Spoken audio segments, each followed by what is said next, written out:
সূর্য ও চারুর বিয়ের মণ্ডপে এক অভাবনীয় কৌশল খাটিয়ে সূর্যের স্থানে সাক্ষ্যকে বসিয়ে চারু ও সাক্ষ্যদীপের বিয়ে দিয়ে দিল রূপা ও সোনা।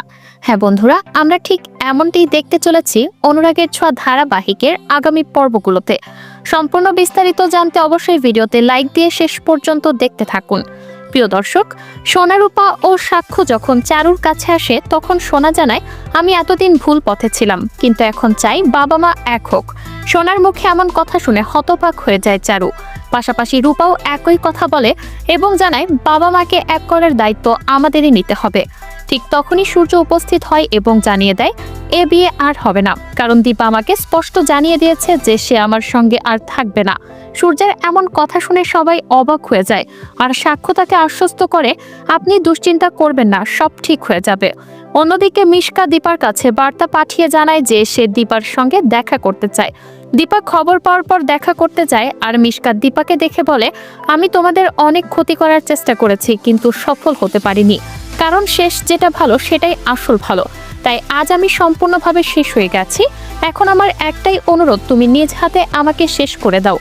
এই কথা শুনে দীপা বলে, আমি চাই তুমি খুব দ্রুত মুক্তি পাও। অপরদিকে সূর্য নিস্তব্ধ হয়ে বসে থাকে, আর সাক্ষ্য কফি নিয়ে এসে জানতে চায়, আপনি এখন কি করতে চান? উত্তরে সূর্য জানায়, আমি আর কিছু করতে পারবো না, আমার আর কিচ্ছু করার নেই।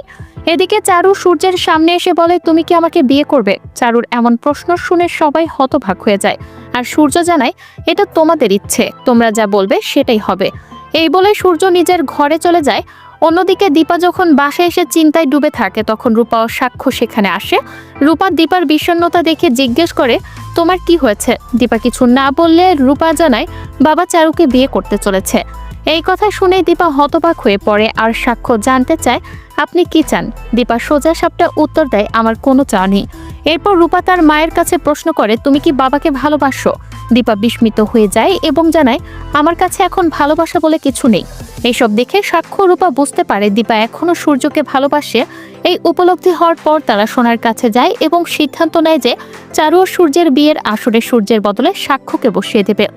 এদিকে সূর্য ও চারুর বিয়ের আয়োজন শুরু হলে ঠিক পরিকল্পনা মাফিক সোনা ও রূপা সূর্যের বদলে সাক্ষ্যকে বসিয়ে দেয়। তো বন্ধুরা, আপনারা কি চান বিয়ের আসরে সূর্যের স্থলে সাক্ষ্যকে বসিয়ে সোনা ও রূপা পুরো খেলা ঘুরিয়ে দিক? তাহলে কমেন্টে জানিয়ে দিন, আর পরবর্তী আপডেট পেতে আমাদের সাথেই থাকুন এবং আমাদের চ্যানেলটি সাবস্ক্রাইব করুন। ধন্যবাদ।